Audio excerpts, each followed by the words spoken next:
Hello everybody, Joanna Daisy here. Today for my final speech, I would like to talk about the cost of college and also how to save money when purchasing books. So as you guys know, I always usually talk about how happy I am that I chose to go to 3Cs to start out and how it definitely saved me money. I was on Google and I looked up a website called College Data, and for an in-state public college it says the average is $24,000 a year. For a private college it is $47,000 a year. The things that go into that price are tuition, extra fees, housing and meals, books and supplies, and personal expenses. Even though the books and supplies are only around $1,500, it still adds up, especially if you're going to a 4-year college and you're buying books for 2 semesters, maybe 3 each year. Also, I was on US News website and it listed 8 ways to save money while buying books.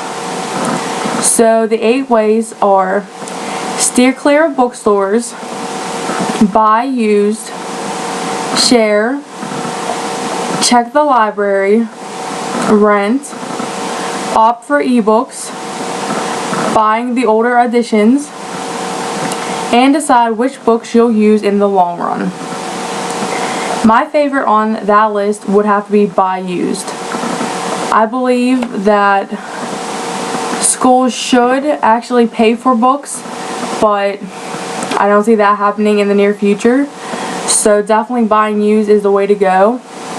I know when I first started school, like my first year, I was pretty leery about buying books online used. But after trying it out, I definitely found out that was the way to go. And I'm happy that I did, because it definitely did save me a lot of money.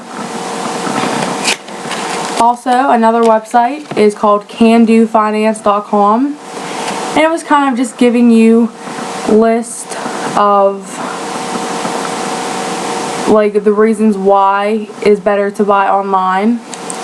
And the reason that stood out to me is I like to actually get the notes from other people that has taken the class before me.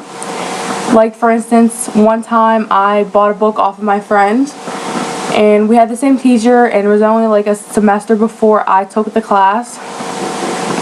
It was great because I got to take my own notes, but I also got to look at her notes and then compare to see maybe I missed something or I had to skip class for some reason. But I definitely wanted to make everybody aware that there are other options when buying books for school. And there's definitely ways to save money while in college. I definitely like the list about 8 ways to save money while in school. And people don't realize how much school actually does cost. Yeah, I know, like California University, they have like their listings for how much it costs a year there, but they don't have everything written down. Like there are hidden costs for colleges that people don't realize maybe when they first start, but it definitely adds up. I know many years ago, people thought that going to college guaranteed them a great job, but nowadays that's not always the case. I mean, I'm definitely all for going to school, and I'm all for furthering your education, but maybe college isn't for everybody, and that's perfectly fine also. So I hope everybody got a few tips from my speech, and thank you for watching.